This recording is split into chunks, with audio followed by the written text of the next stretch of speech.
their loved ones get home, they'll be walking by their ancestors, and our ancestors on the other side will be singing them home as well. So without further ado, we're going to start.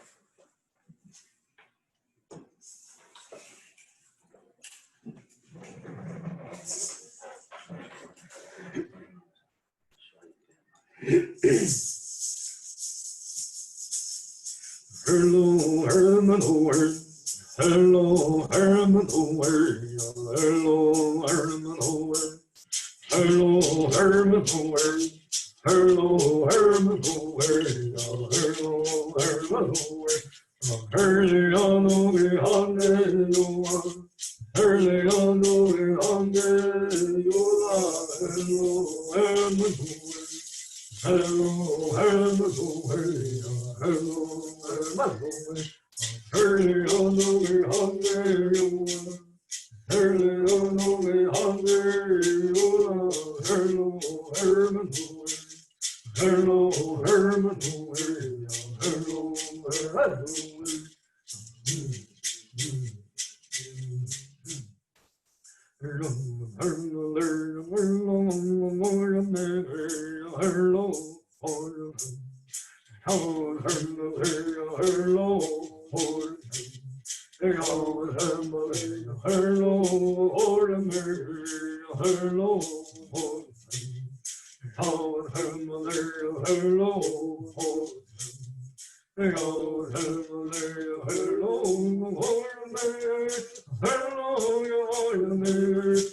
Herman Howard.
Hello, Herman Howard.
Last song. You get home, you get to the constellation Orion, Amu.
Okay, right now we're gonna do the Kumeyaay land acknowledgement.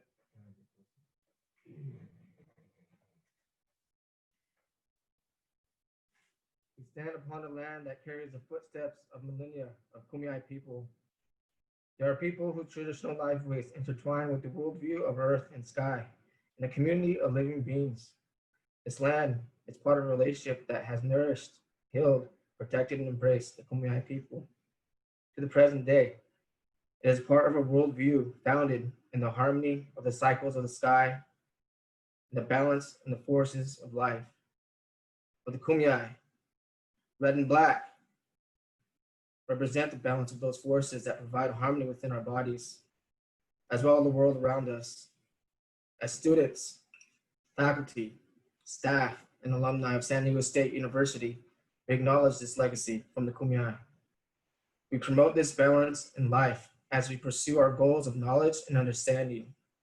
We find inspiration in the Kumeyaay spirit to open our minds and hearts. It is a legacy of the red and black. It is land of the Kumeyaay Nation. Yechan. May the Creator watch over all of you. Thank you.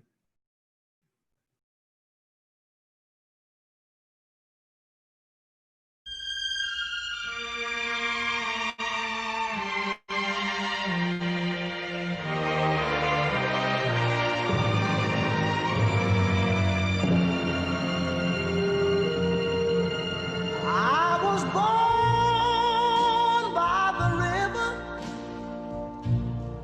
in a little tent. Oh, and just like the river, I've been running ever since. It's been a long time coming, but I know a change gonna come. Oh, yes, it will. It's been too hard living, but I'm afraid to die. 'Cause I don't know what's up there beyond the sky. It's been a long time coming, but I know change gonna come. Oh, yes it will. I go to the movie and I go downtown.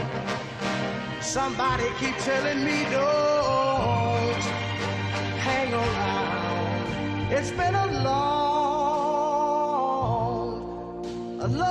time coming, but I know a change gonna come. Oh, yes it will. Then I go to my brother and I say, brother, help me please.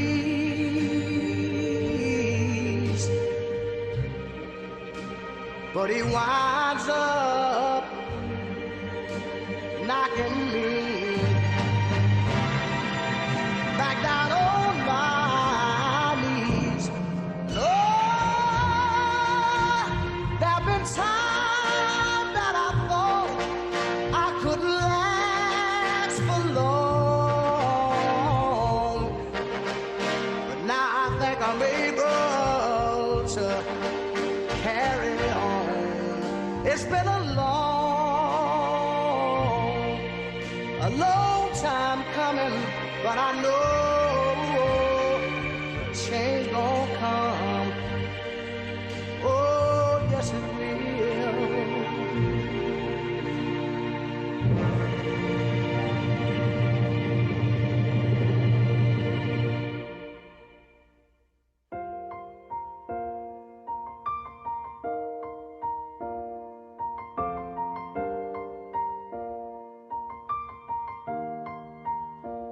It's been a long day without you, my friend, and I'll tell you all about it when I see you again. We've come a long way from where we began. Oh, I'll tell you all about it when I see you again, when I see you again. Why'd you have to leave so soon, yeah? Why'd you have to go? Why'd you have to leave me when I needed you the most? 'Cause I don't really know tell you without feeling much worse. I know you're in a better place, but it's always gonna hurt. Carry on. Give me all the strength I need to carry on.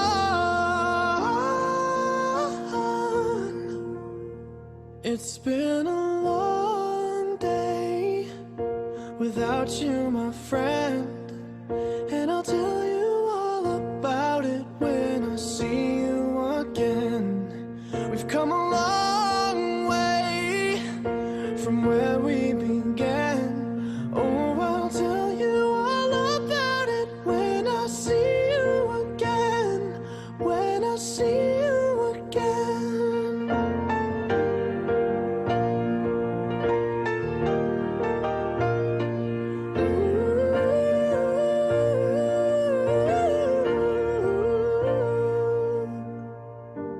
How do I breathe without you? I'm feeling so cold. I'll be waiting right here for you till the day you're home. Carry on. Give me all the strength I need to carry on.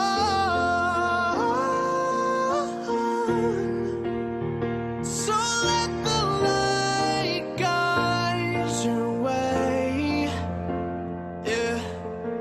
Hold every memory as you go, and every road you take will always lead you home.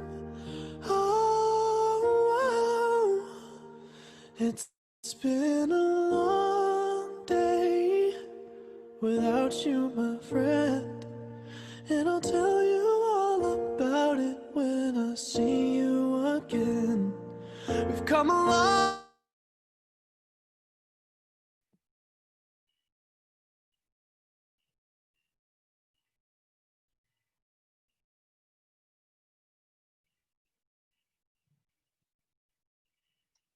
Hello, everyone. I'm going to invite you all to put your names in the chat box to show your support for our community that's grieving right now.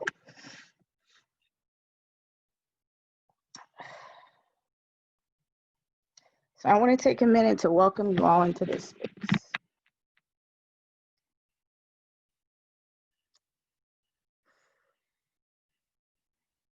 I want to thank our campus leaders, including including President De La Torre, for the opportunity to open and facilitate this conversation. I would like to acknowledge my elders on this campus who have been doing this work for many years and paved the way for me to be here. And I want to thank you all for joining us today.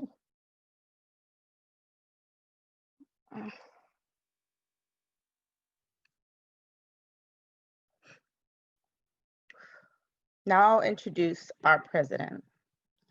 Dr. Adela De La Torre joined San Diego State University 2 years this June.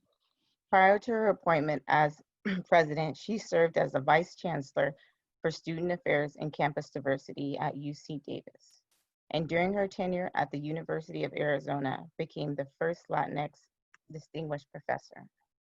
I've been personally moved and encouraged that after 124 years, SDSU can count on a president who has modeled leadership marked by listening and compassion, and that continues to be a steady advocate for our Black community and, and the changes that need to take place across a university we can all be proud of.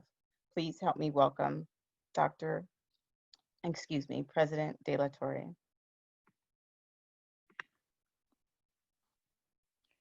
Thank you. Can you hear me? Yes, Yes, we can hear you. Okay, thank you. I want to welcome you to this important gathering. Today, I am grieved and outraged that we must come together once again to address the harm and pain that is inflicted on the Black community, which yielded the tragic loss of life of unarmed men and women. These devastating events are at the heart of the work we engage in today. Let me be clear. Black lives matter. Black minds matter. As I said this weekend, I will never stand down in my assertion that we first honor our Black community by condemning the systemic racism that both enables and protects these vile acts of violence and disregard for human life. Second, we come together to advance change. I want to thank all of our students, faculty, and staff leaders who have created this important space to do just that. This teach-in provides an opportunity to educate us as they share their research in collaboration with students voicing their experiences. Supporting our Black community means challenging the status quo and embracing our differences, not just how others would benefit, but how the Black community, which has been historically disenfranchised, can be empowered. Our Black students need our support more than ever before. Our entire Black community needs this support now more than ever as well. My hope remains that at SDSU, we will set an example of how we support our African American community in the midst of these vile acts of violence and disregard for human life with courage and compassion. I've said it before, and I'll say it again. We must do better. We must do better. The real question is, how do we do that? We listen, learn, respond, and uplift our African American students right here and right now. We hear, respect, honor, and embrace our African American faculty and staff right here and right now.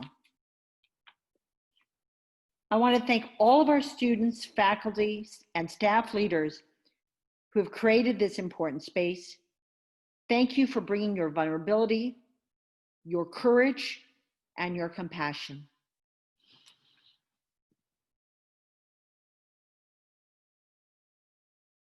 Thank you. Thank you so much for that.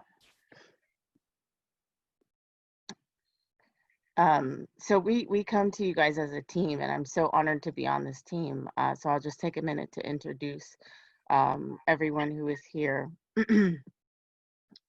So we have Dr. Green, myself, Dr. Wood, and Dr. Frank Harris.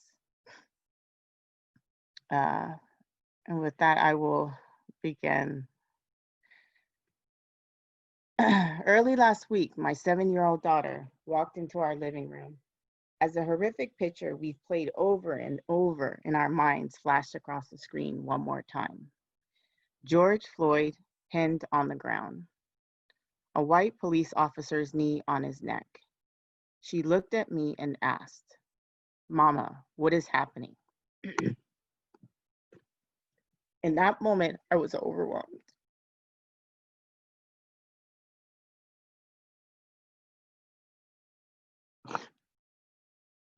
With shock, sadness, anger, rage, despair, grief.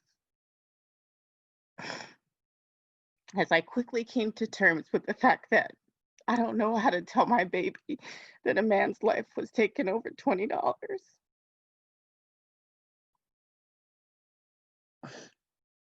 What is happening? She asked the right question. It is a question that all of us have been asking for decades. It is the fundamental question of this historical moment. I confess that when I was invited to open this session, I was conflicted because I knew I didn't want to process my personal pain here, but instead honor our collective pain as we seek ways to heal. And as we struggle to heal from these racial traumas, the enormity of our emotion is overshadowed by political narratives and agendas. For that reason, I want to ask that we come with an open mind and an open heart and really listen. I'm not here to intellectualize. Today, I speak to you not as an academic.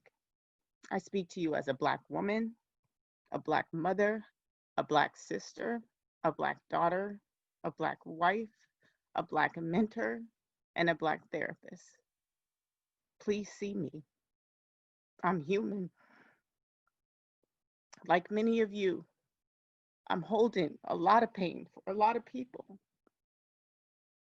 And I want to offer my perspective about what this pain represents. I've thought a lot about my daughter's question in light of many conversations. What is happening? What I have found is that the answer will differ depending on who you ask. Some people will say what happened to George Floyd is simply the result of a few bad apples on the police force. Some say that our justice system needs reform. Others say we have a problem with mass incarceration, inadequate health care, and continued violation of rights. The reality is that there is some degree of truth in each statement. What I say is that this is a tipping point. This is a nation crying out against an accumulation of pain from systematic racism that bleeds through our justice system, our healthcare system, and our education system. This moment is about recognizing the inequality and racism that our Black faculty, staff, and students deal with every day. And unless one can walk in the same shoes as one of us, it's very difficult to understand. I get it. And I also get how much our allies want to help us in this moment, not knowing how, or often getting it wrong, even if their efforts come from a good place. So I want to ask our allies a favor. If you really want to help move this movement forward with our Black community, listen to what you hear today. Would you sit with those feelings of discomfort for a while and see what may have been invisible to you until now? Let me share with you how this moment affects me and my Black brothers and sisters. At SDSU, we currently have over 1,000 faculty members and only 2 Black female full professors. Why? With a faculty population that doesn't represent our student body or our community, how can our voices be heard above the overrepresentation of white voices? Why are our faculty still using that tired pipeline excuse as a justification for the lack of diversity in our departments, units, and grad programs? Why is it that SDSU students whose circumstances were disproportionately impacted by the COVID-19 pandemic were expected to perform as well as those whose families have abundant privilege of resources, technology, basic necessity, and family support? We are now in the middle of a racism pandemic, and some of our colleagues are moving forward with business as usual, without acknowledging the overwhelming impact of stress, anger, frustration, pain, and fear their students and colleagues are experiencing. Why? Today is about much more than firing 4 police officers. This moment is about the disproportionate amount of care and service work that falls on our faculty members of color. This moment is about Black members of our community who are trying to process our own grief while drying the tears of our Black and brown students. This moment is about women of color, faculty, and staff on this campus who are manifesting symptoms of racial battle fatigue as a result of the daily injustices they face in their departments and units. And none of this will ever be represented or accounted for in their tenure review. This moment is about my life not holding the same value as yours. If there's anything to be gained from this moment, it is George Floyd's articulating with his last breath what the Black community has felt for generations. I can't breathe. I can't breathe. Allies, I know that many of you have asked, what else can I do in this moment? Please listen carefully. This is not the moment for offering quick fix solutions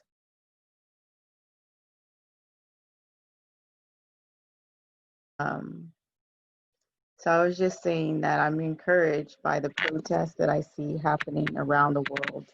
In all 50 states, we are making noise that cannot be ignored. I pray that it does not stop there. This is truly a historical moment. And as a university, we have an opportunity to do something transformational. We can move beyond signing a pledge or attending another workshop. As you listen today, I encourage you to reflect on what you can do differently. And while you might be uncomfortable at moments, please know that this is a small cost you are willing to pay to truly understand how you can make lasting change. I'll close with this. When my daughter asked me, "Mama, what is happening?" I said, "Baby, that man fell down and he's asking for somebody to help him up." That is what I hope that this moment is about. Thank you. I want to thank Dr. Villoldas for those very moving and important opening remarks. I also want to thank Dr. De La Torre for welcoming us. I'm Dr. Frank Harris III. I serve as a professor of post-secondary education here at San Diego State. And it is indeed my distinct honor and privilege to participate in leading this very important discussion at perhaps the most critical time in our nation's history, at least in my lifetime. Before we delve into the content that we have prepared for the teach-in today, there are two important disclaimers. First is that we are intentionally prioritizing the needs and experiences of Black students, because these are the students who are most impacted by what's going on in our country right now. And far too often, the needs of Black students get pushed to the background because they do not constitute a quantitative majority in most spaces. That said, we're sure that you will find what we have to share to have important implications for all students who have been historically marginalized in education. Second, participating in this teach-in will not make you an expert and address all of your shortcomings and blind spots in working with Black students. We see this as the beginning of a journey and a commitment to doing the intentional work that is necessary to truly be an ally and an institutional agent for Black student success. There is no how-to guide on how to work with Black students. It starts with how you feel about them and what you believe about them. You need to ask yourself, how do I really think and feel about Black people? Am I comfortable with them? Do I like them? Do I believe them? And do I fear them? Our efforts to improve conditions and the success of Black students must start with the commitment to equity and equity-mindedness. Dr. Stella Ben-Simone, who gave us the concept of equity-mindedness more than 2 decades ago, has articulated some key elements of this concept, notably being race-conscious, viewing equity in student outcomes as a matter of institutional responsibility and accountability, and acting efforts to intentionally affirm Black students and their racial identities, consistently and critically reflecting on who we are and what we do as educators, and how our efforts either help to close equity gaps or allow them to persist, and caring about students, not just caring in a casual sense, but caring deeply and personally about them, their lives, their well-being, and their success. In other words, our effectiveness as educators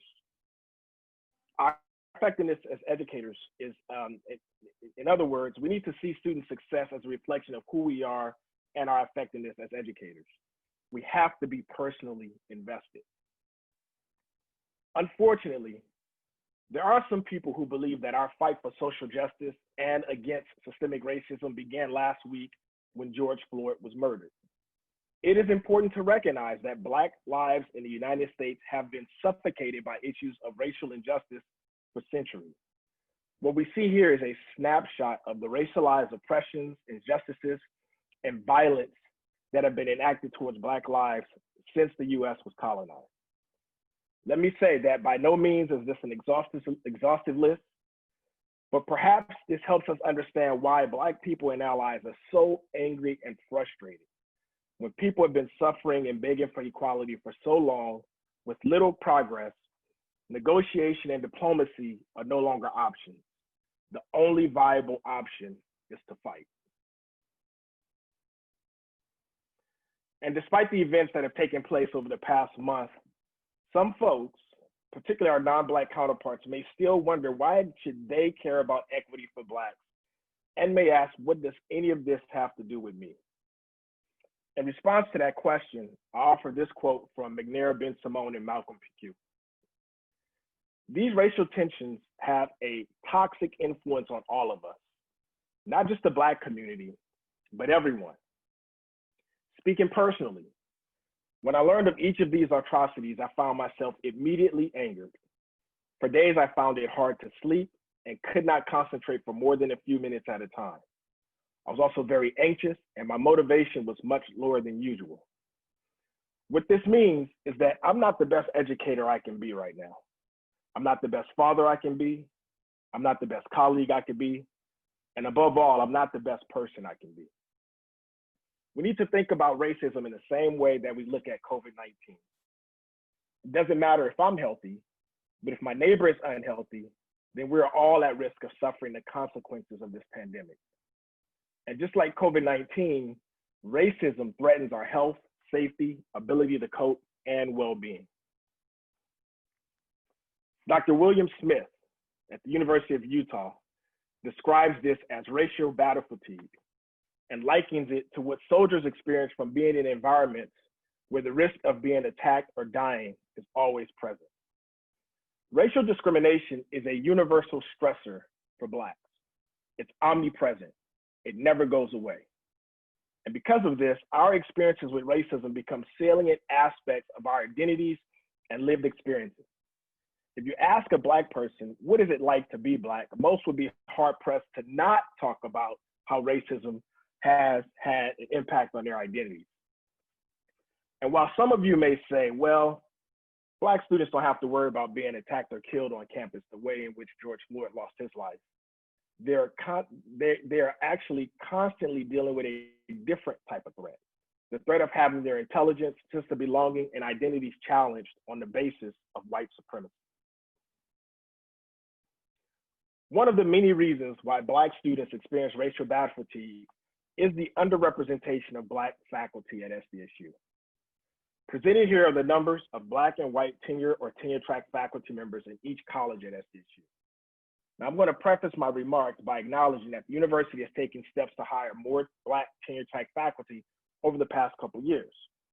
That being said, there are 17 white faculty members for every Black faculty member at SDSU. Perhaps even more disconcerting is that in all but 2 of the 9 colleges at SDSU have fewer than 5 Black faculty members. This is unacceptable by every indicator of acceptability. We have to do better. Black students need and deserve access to Black faculty in their college. Now, this is not to say that white and other faculty cannot teach and serve Black students. Of course they can. But we all know that having at least some Black faculty who look like you and share your lived racial experiences is an indicator of institutional commitment to you and your success. And for those of you who still think racism is a figment of our imagination, take a look at the psychological and physiological symptoms of racial battle fatigue. Again, remember, if racism is a chronic stressor in the lives of Black people, it is likely that nearly every Black person you come across is dealing with at least one of these symptoms.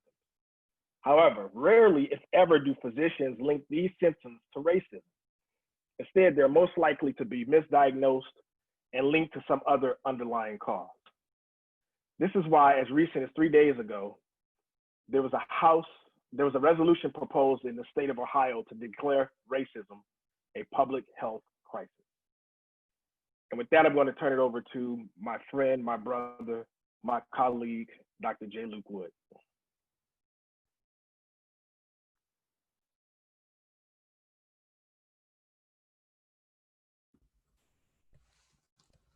Thank you, Frank. Go to the next slide, please.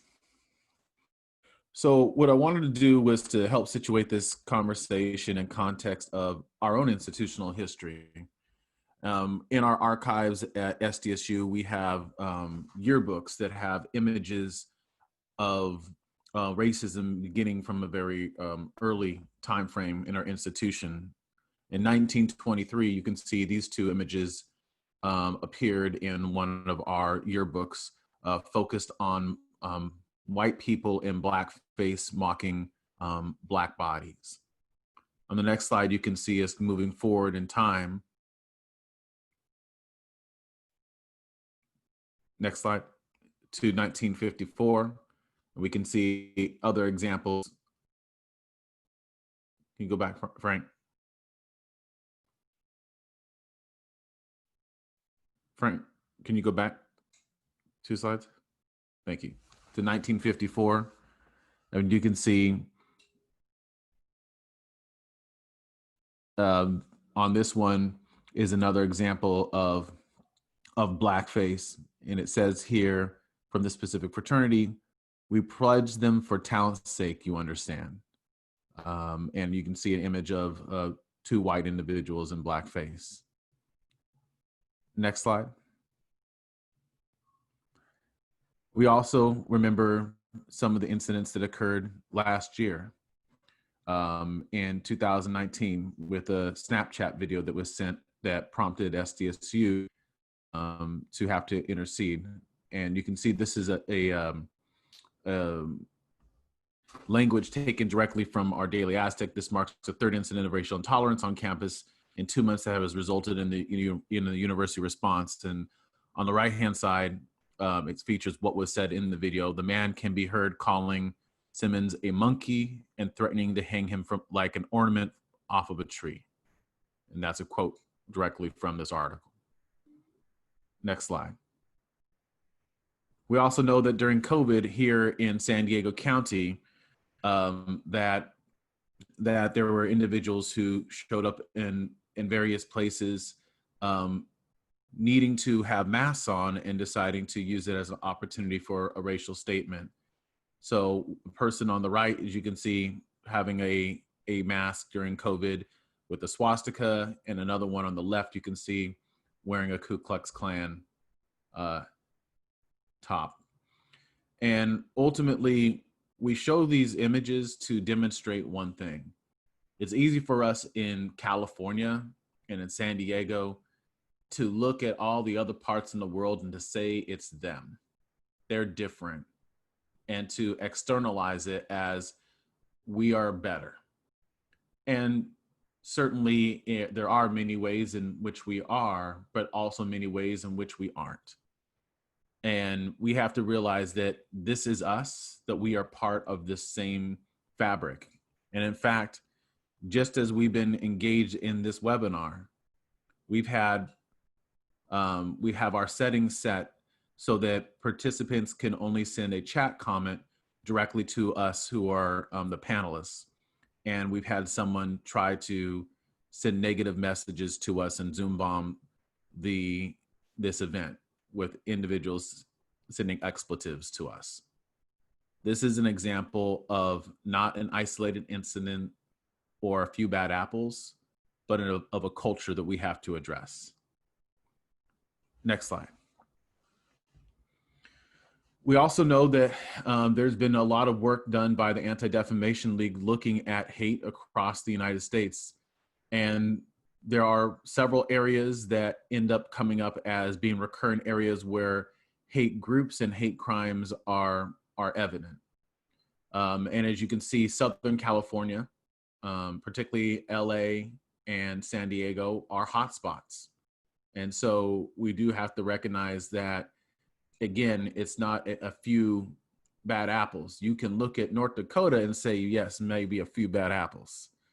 But if you look here in San Diego and in Los Angeles, you can recognize that there's certainly more that we need to do. Next slide.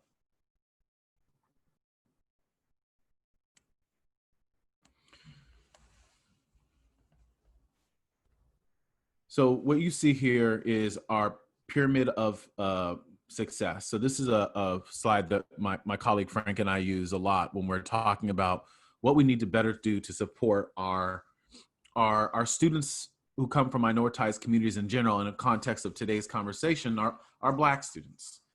And so what you can see is on this pyramid that at the top of the pyramid are equitable structures that ultimately produce student success.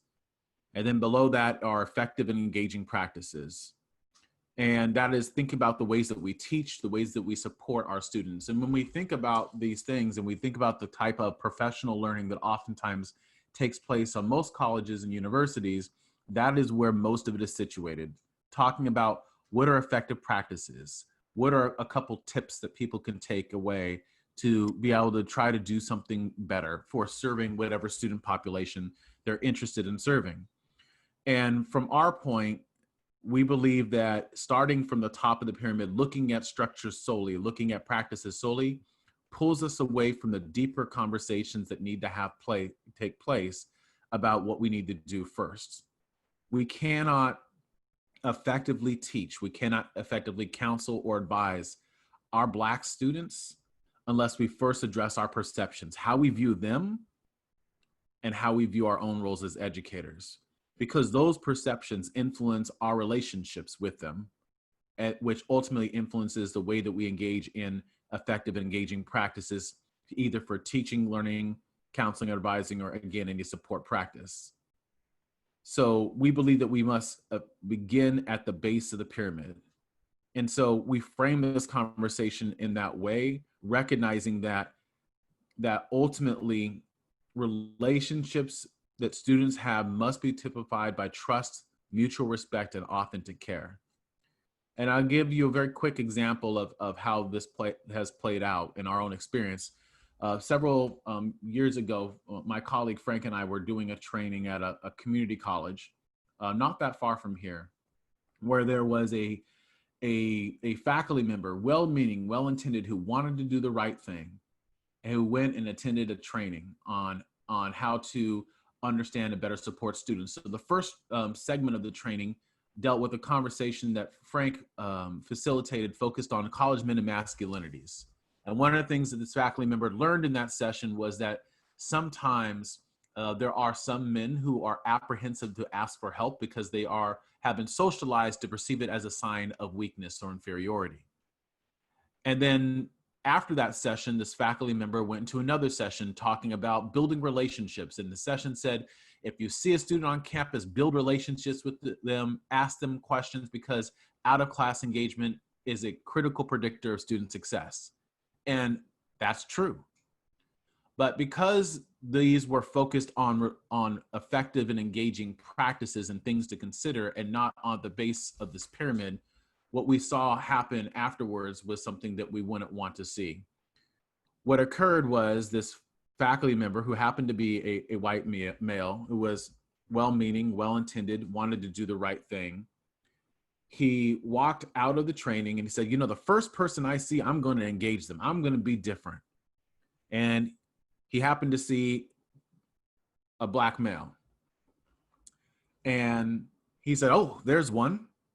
Walks up to him, says, hi, I'm so-and-so, I teach here. I hear you guys have problems asking for help. So what I'd like to do is to build a relationship with you. So what sport do you play?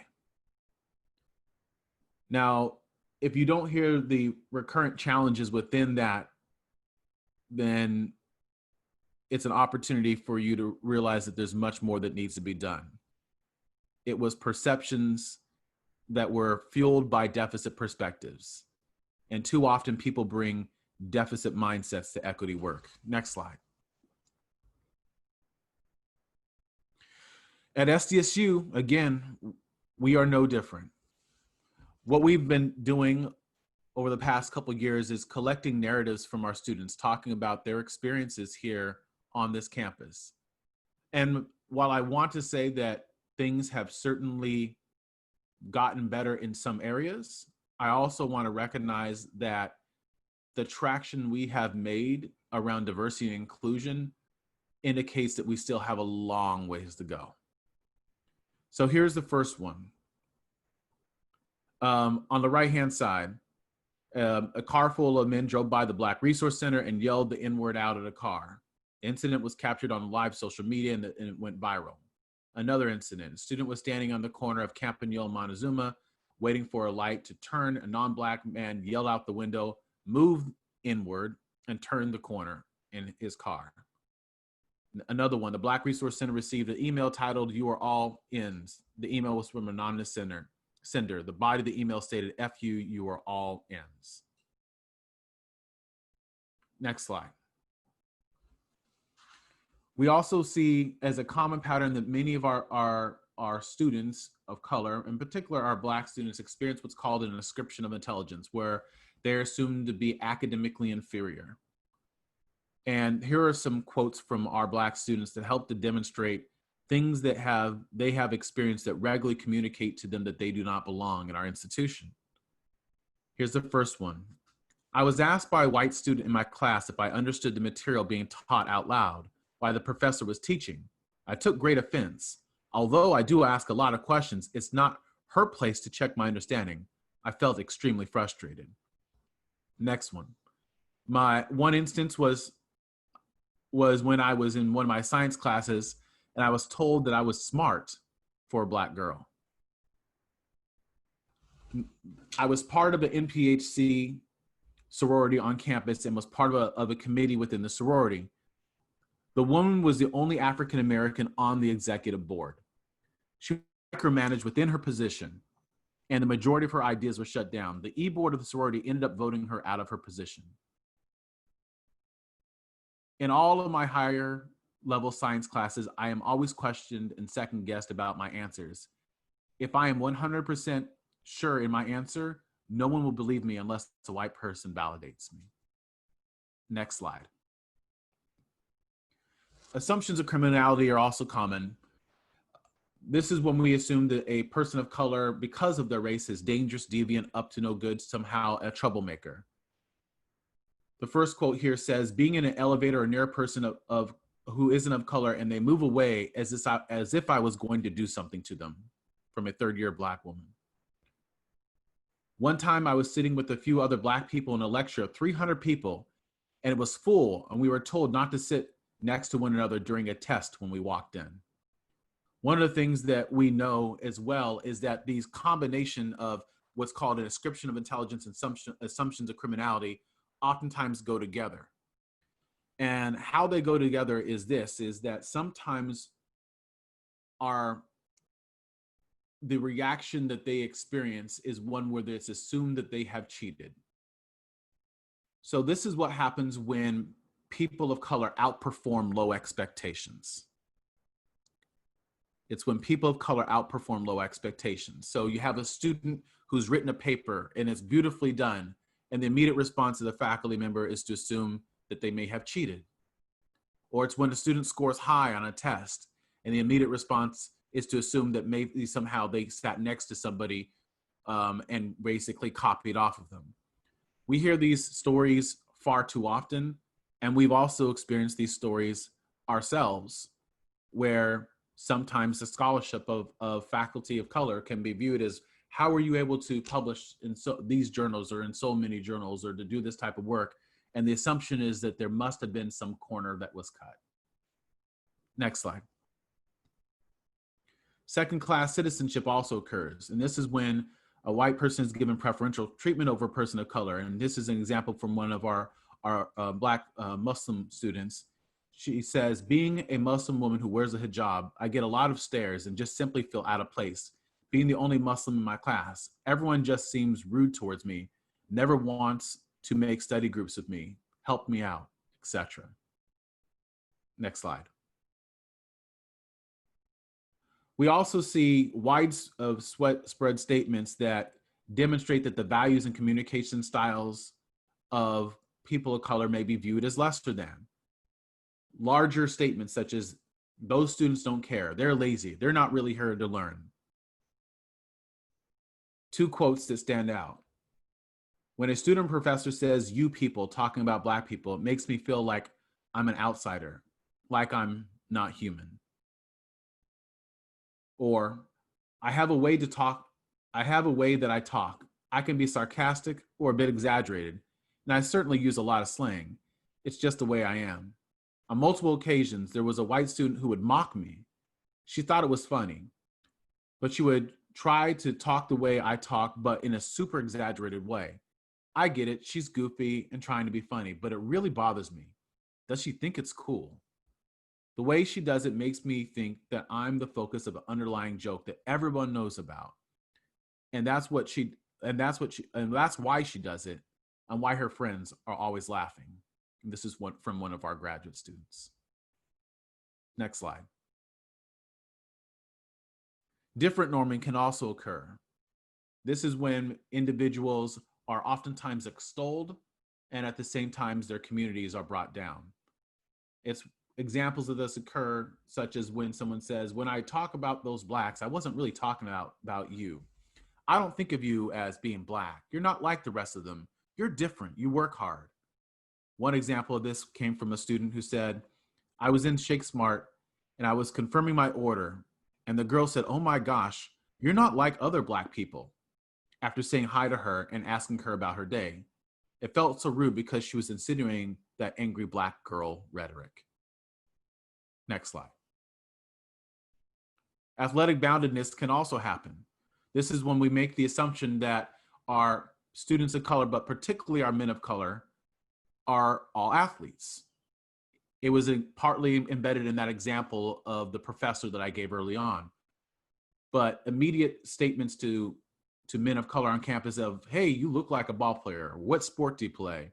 When is the next game? How's the season going? One of our students said a group of black male students were in the faculty staff club attending the brother luncheon. A faculty member remarked, this is the most black folks I've seen since high school basketball. Next slide. There can also be times where we feel like we do not belong. A very common stereotype that is unfortunately felt and experienced by our Asian American and Latino brothers and sisters are being assumed to be foreign born, but this can also happen to our black students as well. Here are some examples. After submitting my personal essay detailing how long I've been here in America, including the fact that I came here in 2006, my English professor was shocked at the fact that my English was so good, as he described it.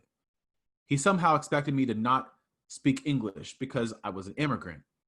He had another thing coming when he learned that I was a poet. Another example here, a member of the ROTC made a joke about me not being able to join because I supported ideologies that they were fighting. I am Muslim, so the ideologies he was referring to was terrorism. Another example is, in my class, my professor asked me what country I'm from and when I came to America. I was born in San Diego.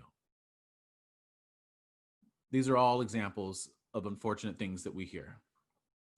But we can also deny the racism that exists when someone says that this is what I've experienced, this is what's going on, this is what happened to me, and it's immediately negated or explained away. For example, my floor mate saying the N-word during a song and not caring that I found it offensive, it made me feel pissed off. Another example, I was at an SDSU party and people were singing the N-word in a song. A group of my friends and I went up to them and explained why they shouldn't say it. They ignored us and said it wasn't that big of a deal. Next slide.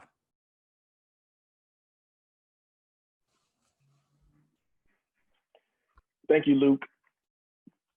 What we would like to do now is share what we believe are some essential practices, some practices that are absolutely necessary if you really care about Black students, if you care about teaching them and supporting them in an authentic way.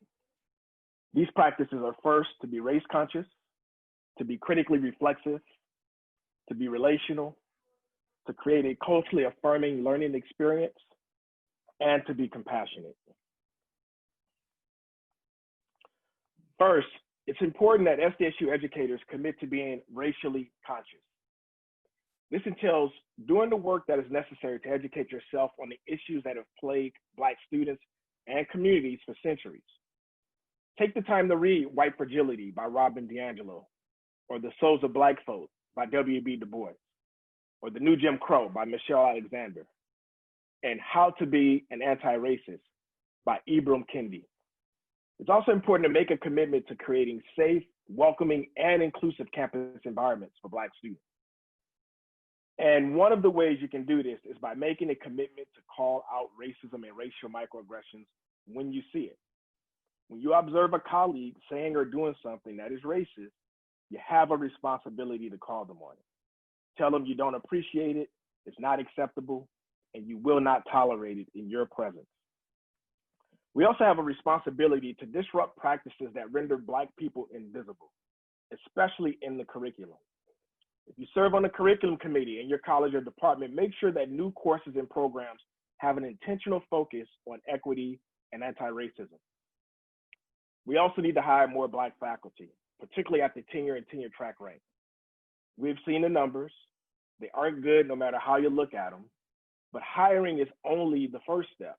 You also have to make sure that you are creating and sustaining a department culture that enables them to thrive and be promoted. And finally, every college and department should routinely review student success data disaggregated by race and ethnicity to see where Black students are disproportionately impacted. Next is probably the most important strategy we have to offer. That is to be critically reflexive. This starts with owning your privilege and recognizing that your lived experiences are different from your Black students and colleagues. No one is questioning your intelligence, the value and quality of your research, or wondering if you were an affirmative action hire. There are 10 behaviors that Black faculty across the country experience from their non-Black, but mostly white colleagues that erode their sense of belonging and community. So if you care about Black students and you care about your Black colleagues, you need to stop doing these things. Stop telling Black people how they should think, feel, and respond to systemic racism. Stop trying to trivialize systemic racism by individualizing it.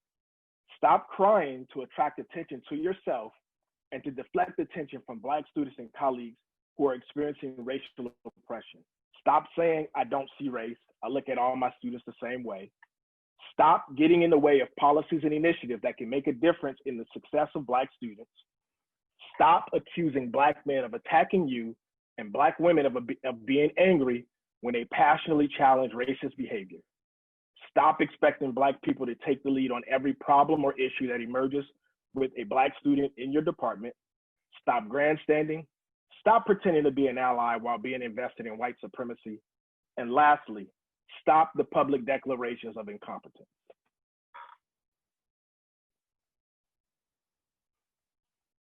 Next, you must enact intentional efforts to get to know your students. Take the time to learn something about them that have nothing to do with them being students.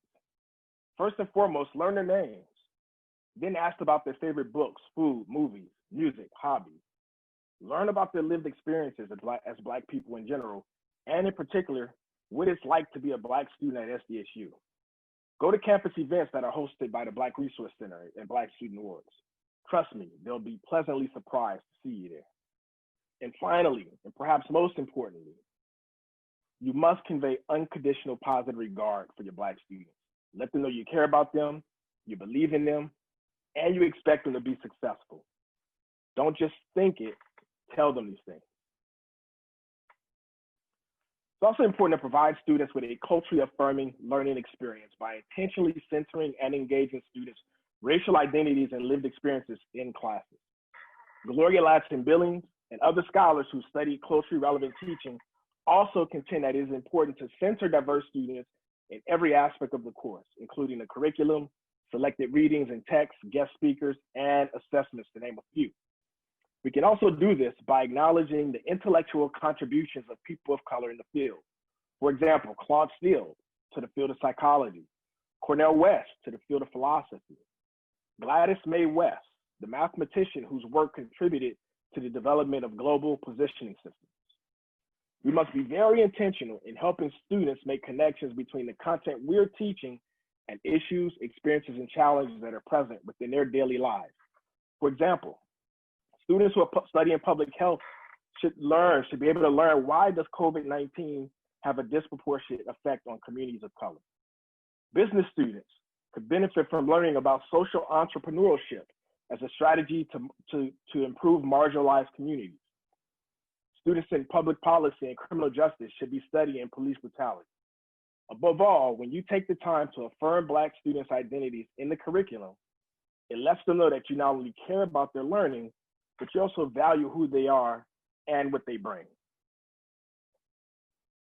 And then our last strategy is to be compassionate. Check in with the Black students who reach out to you for support. When you know that there are significant events going on in the community that might be impacting Black students' health and well-being, acknowledge those things. Give students permission to take care of themselves and remind them of the resources that they can access for self-care. Proactively reach out to students who seem to be struggling. And when students tell you they're struggling, believe them. With that, I'm going to turn it over to Dr. Tanika Green.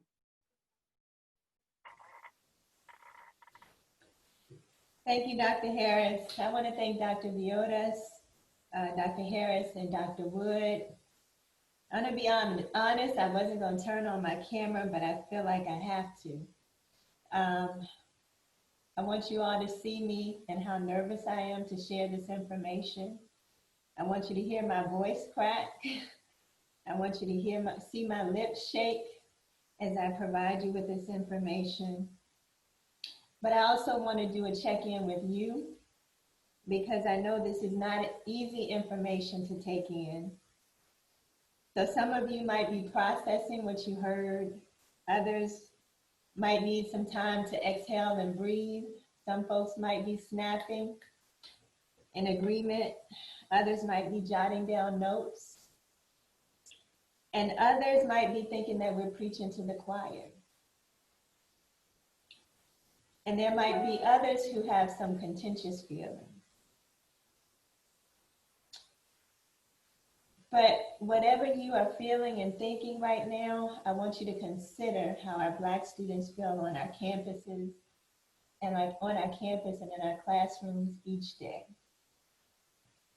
Over the past few weeks, I've cried, I've shouted, I haven't been able to sleep, but I get up each day because of our Black students and our Black community on campus.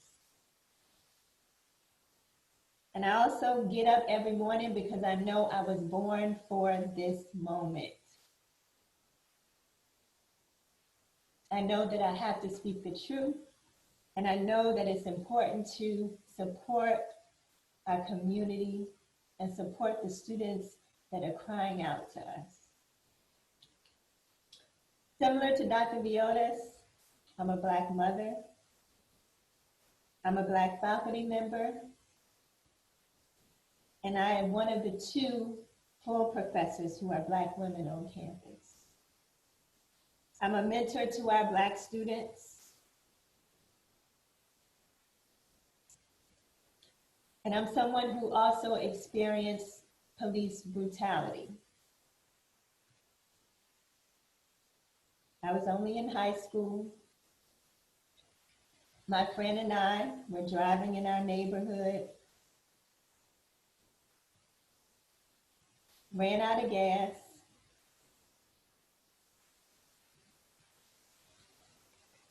and a friend approached us and asked if we were okay. It was a time before cell phones were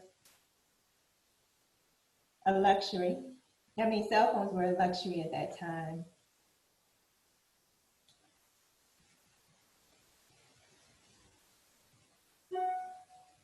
And we became hungry, waiting for our parents to come and get us.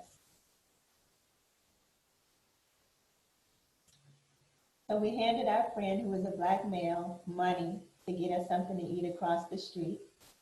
This is a neighborhood where we got good food, barbershops, salons, churches. And as soon as the money left our hands, we were swarmed by police, pulled out of the car with guns in our face. I was about 90 pounds. My friend was about 90 pounds. But I thank God that I can tell the story. The police thought we were doing a drug deal. We were high schoolers giving someone money because we wanted something to eat. But I thank God that I can tell the story. But that continues to play out in my mind when I see stories of George Floyd, and others who have been killed and impacted.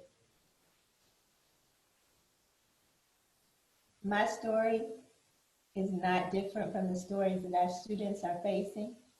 It's not different from the trauma they face. I'm not immune because of my position and my privilege or my influence. So if I haven't returned your calls or your texts, you know why. Because the trauma is real. To my Black students on this campus, I see you, I love you, and I will not stop fighting for you so that you can breathe on this campus. I recognize that there are a number of us who are doing the work that's so important for our Black students. From the chemistry professor who rearranged a Black student's chemistry lab so that she could be a part of the Henrietta Goodwin Scholars Program. I'm reminded of the Black Resource Center that's a safe place for our students, whose director, assistant director, academic coaches, cultural peer educators, academic coaches support Black students academically, socially, and emotionally with programming and healing circles and passion projects and mentoring programs and retention efforts in Summer Bridge. I'm reminded of a PhD director who spent over 30 minutes a week to support a student with her writing. I'm reminded of our staff in EOP and Guardian Scholars and other student affairs departments who work each day to support Black students. I'm reminded of programs in the College of Education who implement equitable admission practices, resulting in the admission of over 80% of students of color in their graduate programs. I'm reminded of faculty and staff who have supported Black students as a part of our African American mentoring program for over 18 years. I'm reminded of professors and staff who do research and grant writing, who create curriculum and programs and build certificates and other efforts that are geared towards preparing our students to work with our Black communities and minoritized groups. I'm reminded of our ERG groups who have a mission to support our Black students. I'm reminded of a staff member who has led a team of Black students to make yield calls to ensure that Black students who were admitted to SDSU, that they commit to SDSU. I'm reminded of a librarian who continues to reach out to our Black students to share resources, to be a support on our campus. And I am reminded of some of our university leaders who don't take a blind eye to racial incidents when they happen, but who are committed to standing with us to take action to create change that has long been warranted. And while I'm reminded of all of these examples of our communities that have done good work with our Black students continue to be hurt, continue to need our support, and continue to need time and space to breathe on our campus. I'm blessed to be able to have a role in both the Department of Counseling and Education, Department of Counseling and School Psychology and the College of Education, but I'm also blessed to be a part of the Black Resource Center, where I'm the Charles Bell Scholar and I oversee the Henrietta Goodwin Scholars Program. I work with our students each day. I hear their stories, and it's only been a year that I've been working with them closely. And it's because of a team of women, Dr. Bonnie Reddick and Aaliyah Chambers, my dream team, that we have been able to support Black students. And it was by no mistake that Dr. Wood put us together. The VRC is a strong support for our Black students in a safe place. In this space, students know that we care about them. I know that our students are traumatized to the point that they can't breathe. In my work with the HGS program, we supported over 70 Black students.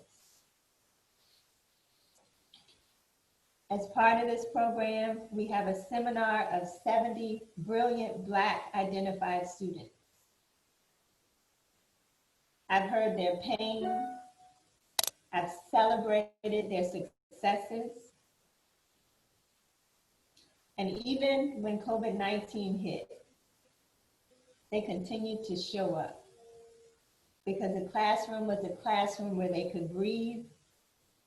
They could depend on us, Dr. Reddick and I, to validate and affirm who they are. Every class period, the students recited an affirmation, and I want to share that affirmation with you. I am a good scholar, class of 2023. I will persist, I will persevere, I will not give up. Quitting is not an option. I will lean into my professors and mentors and peers. I will assist, I will nurture and support my cohorts. I will ask questions. I will give my best. I am a servant leader. I am because we are. We are because I am. SDSU strong, HGS yes. So my call to action today is in this affirmation. As faculty and staff, our affirmation and call to action should rest in our expectations of our students. Our Black students are saying they will persist, they will persevere, they will not give up, they will not quit. They're going to lean into us. They're going to ask questions and give their best and be servant leaders because they are a part of SDSU. So I want to call us to lean into this affirmation. And our call to action is this revised affirmation. Next slide, please, Frank.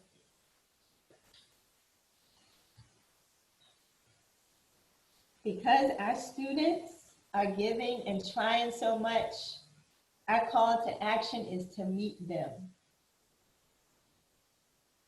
I am an SDSU faculty staff. I will persist, I will persevere, I will not give up in supporting our Black students. Quitting is not an option.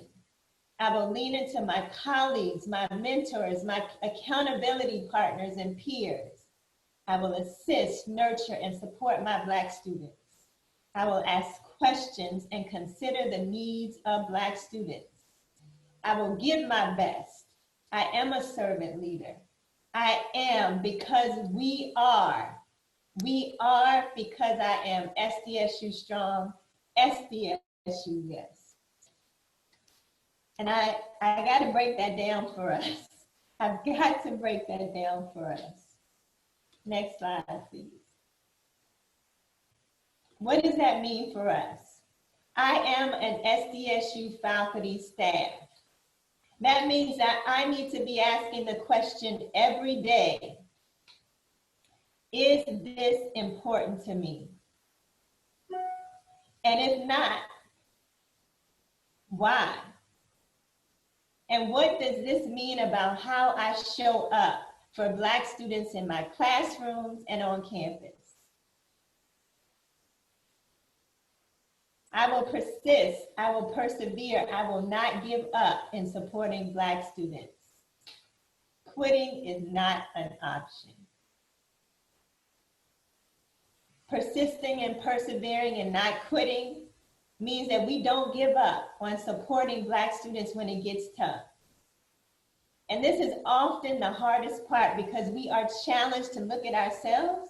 We're challenged to be reflective, but we've got to be willing to change. And we got to be willing to see the world differently and acknowledge that our Black students, they experience this campus differently than we experience it. We have to lean into others. Ask yourself, who is my accountability partner or partners? My accountability partners, they put it to me straight. They call me out when I'm wrong, and I can trust them to tell me the truth even when I don't want to hear it. They also check my motives, my decisions, and my actions. We often run to people who will tell us what we want to hear, but we got to stop. This should not be the case when we're supporting our Black students. We need people to hold us to the fire, but who also will support our growth as we move through this. And as Dr. Biotis mentioned, we can't have an attitude of business as usual. When we assist and nurture and support our Black students, when racial incidences happen, are we expecting them to show up in our classrooms in the same way? The week that George Floyd died, I had 10 meetings on my schedule, and I was expected to show up without mention of how traumatized I was. Are we expecting our students to do the same? Are we able to understand that they need an alternative form of instruction for that week? And are we willing to provide it? We have to understand that to watch injustices that play out, it re-traumatizes our students. And our students won't experience this in the same way. Some students will be affected. Some students will be highly affected. So we have to acknowledge that in our classrooms.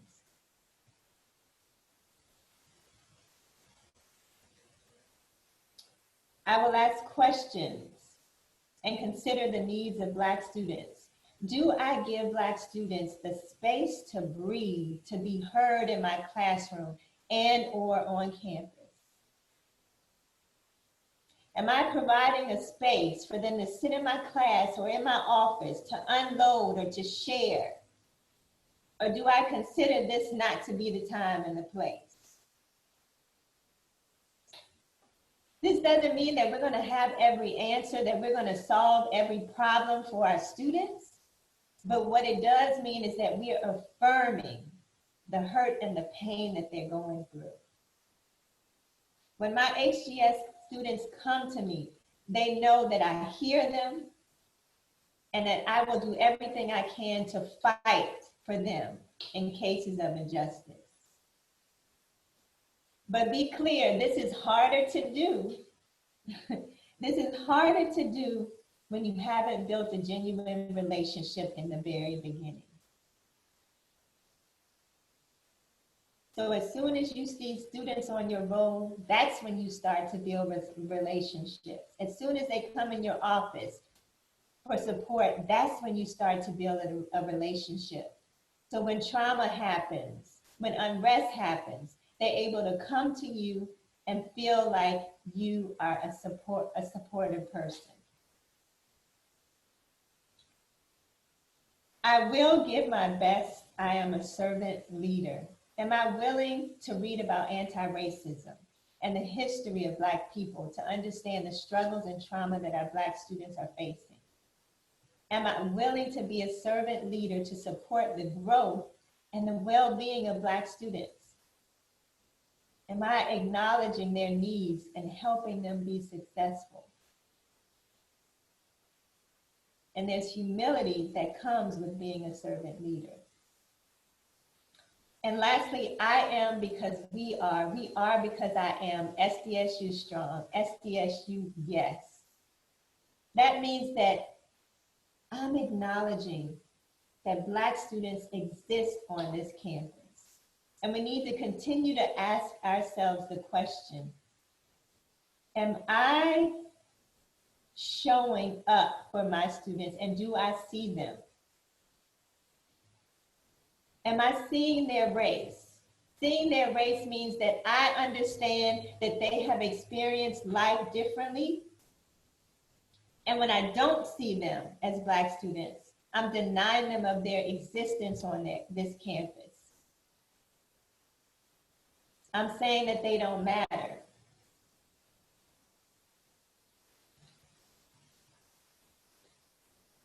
That's our call to action. That's our affirmation as faculty and staff here on SDSU's campus.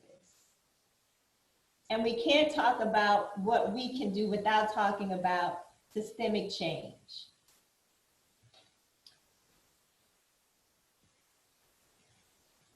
We are moving forward to a process of holistic admissions.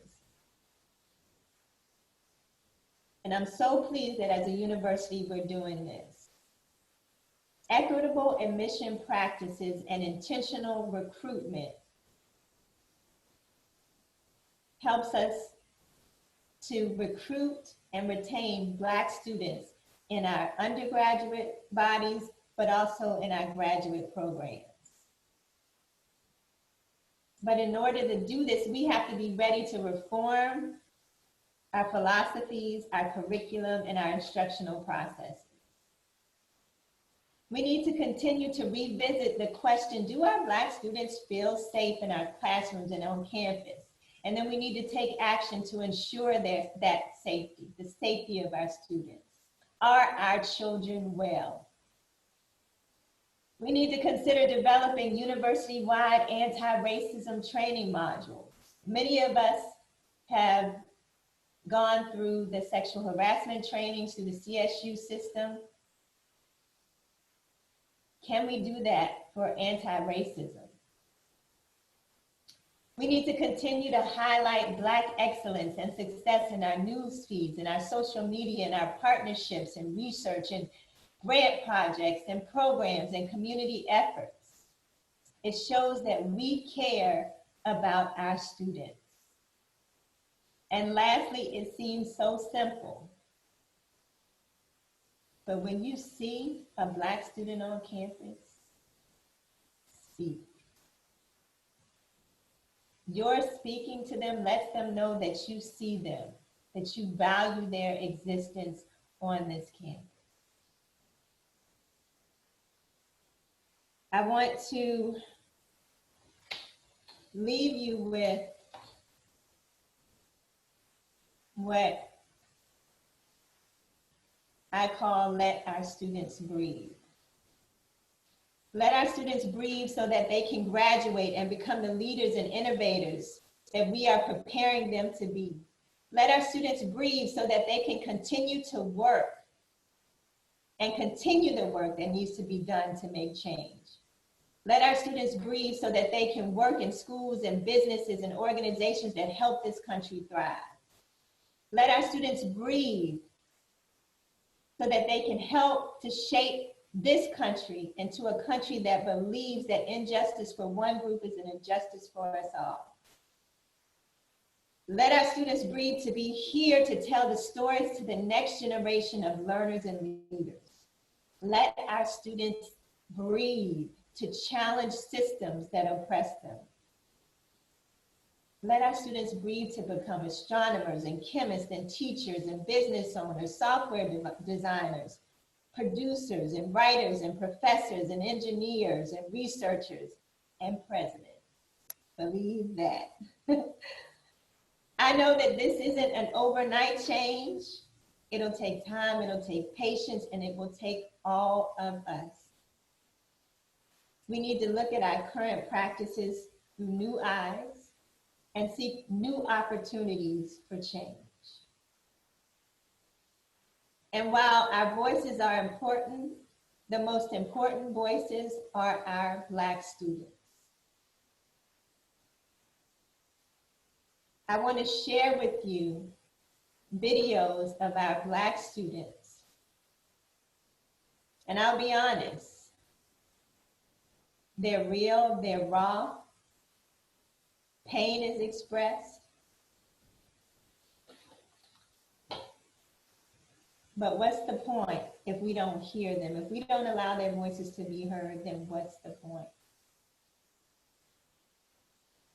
So I pray that you open your mind and hearts to the voices of our students.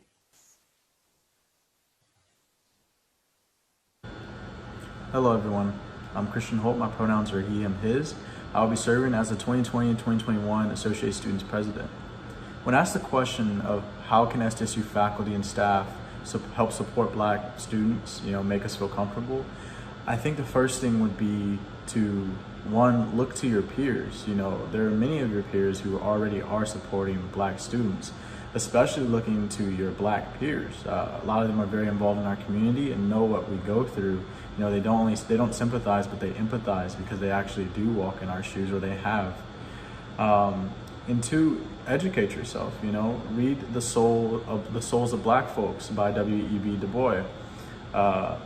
Read Between the World and Me by Ta-Nehisi Coates. Du Bois speaks on double consciousness, which is, seeing the world through two lenses. And, it's what many Black students go through. It's what I go through, what I went through as an RA for 3 years. Every time I would knock on a resident's door, and see their people change colors and no one answer, walking down the street, just thinking what are they thinking? Being AS president, can I braid my hair and wear my hair braided in meetings? Do I need to style it a certain way?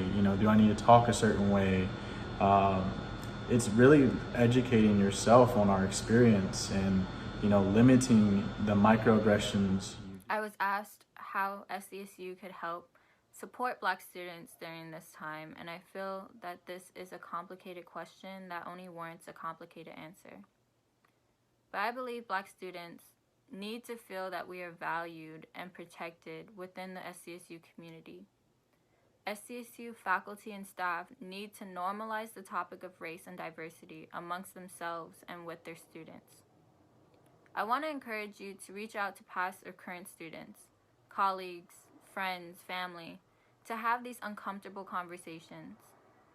Educating shouldn't end in the classroom, and it's your job to elevate students by providing them resources and opportunities to challenge their current mindset, not to act as regulators by enforcing strict deadlines and meaningless projects, especially during a very tragic time for Black identifying students. Even more so, SDSU needs to prioritize compassion over academic achievement within academia. There should be mental health initiatives for Black bodies on this campus because we are afraid and anxious and angry. And at the end of the day, we are only students that can carry so much pain and responsibility. We need to know that you will fight with us and fight for us. Again, my name is Alani Abron, and my name matters.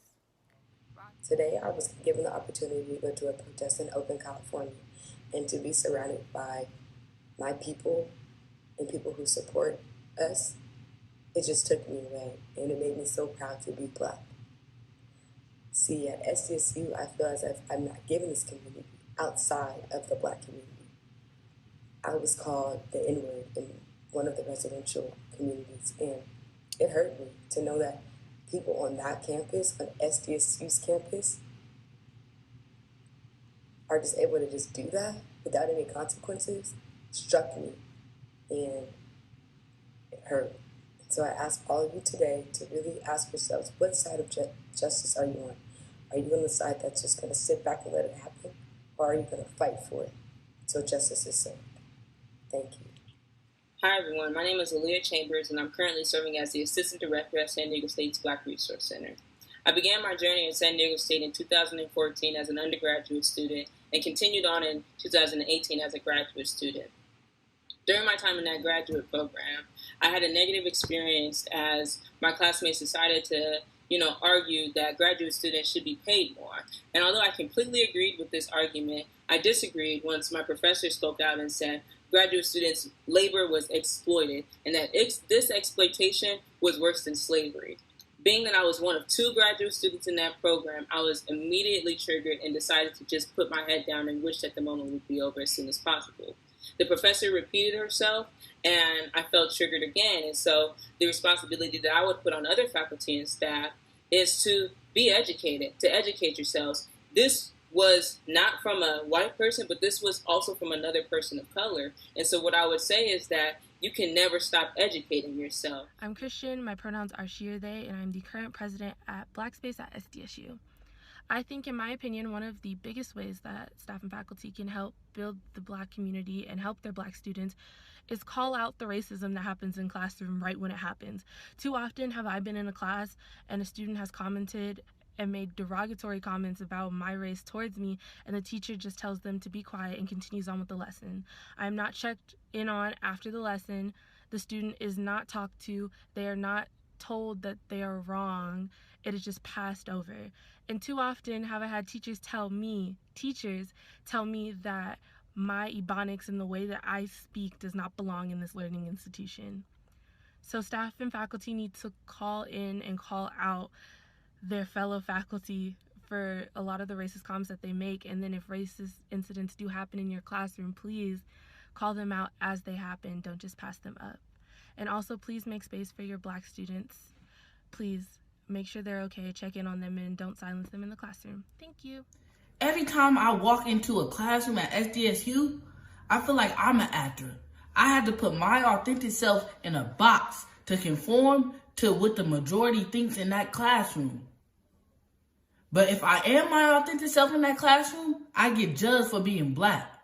So I choose to walk into that classroom every day and conform out of fear of being judged. And every day I do that, it adds to my trauma. So how do you support me? First, you have to look at yourself and say, do I really want to support these Black students? Because if you're not genuine, it will never work.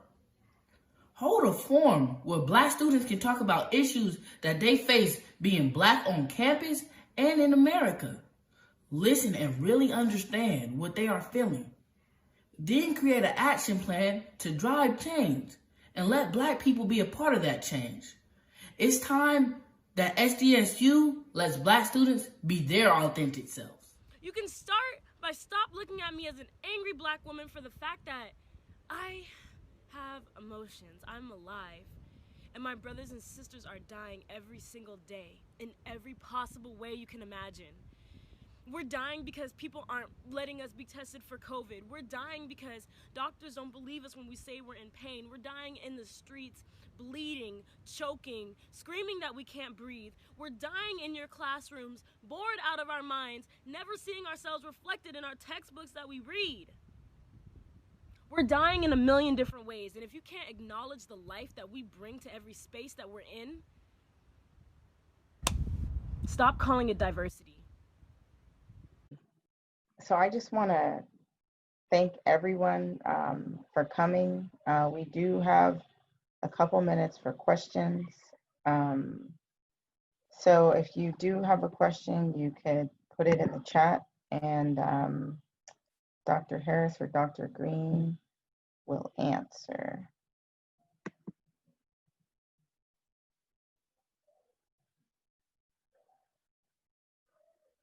Dr. Harris, you want to take one of these? Yeah, I'm reading them now. Give me a sec. Okay. We appreciate your patience and everyone who came here to support us. Well, there's a lot of questions about will the recording and the slides be made available. So I'm going to go ahead and say that they both will be made available. How and on what website? I think that's a question for Dr. Wood, perhaps. We'll post it at diversity.sdsu.edu, and we will certainly make it available as soon as we are able to do so. Okay. The other question that I see that's come up a few times is how can we make anti-racist training something that's required for all faculty and staff at the university? And so I have a couple responses to that. I think we all know that it's incredibly difficult to make faculty in particular and even staff do things as well.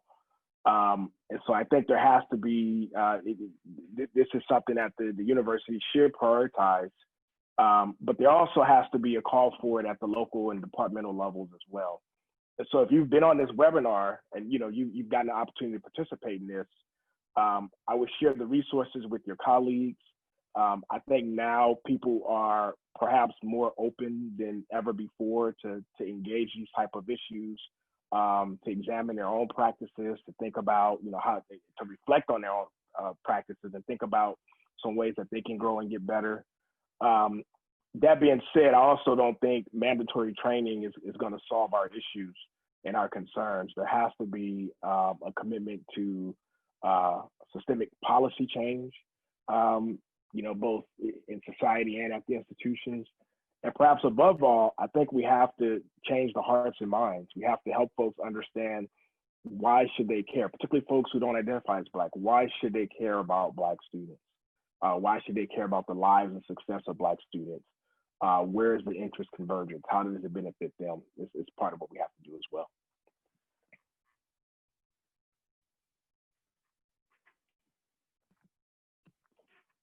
Okay, so we were planning on ending at 11:30, but I want to turn it over to Dr. Wood in case if there are any final thoughts that you wanted to share. Thank you, Fionn, and thank you, Tanika and Frank. I think that everyone has gleaned a lot from today.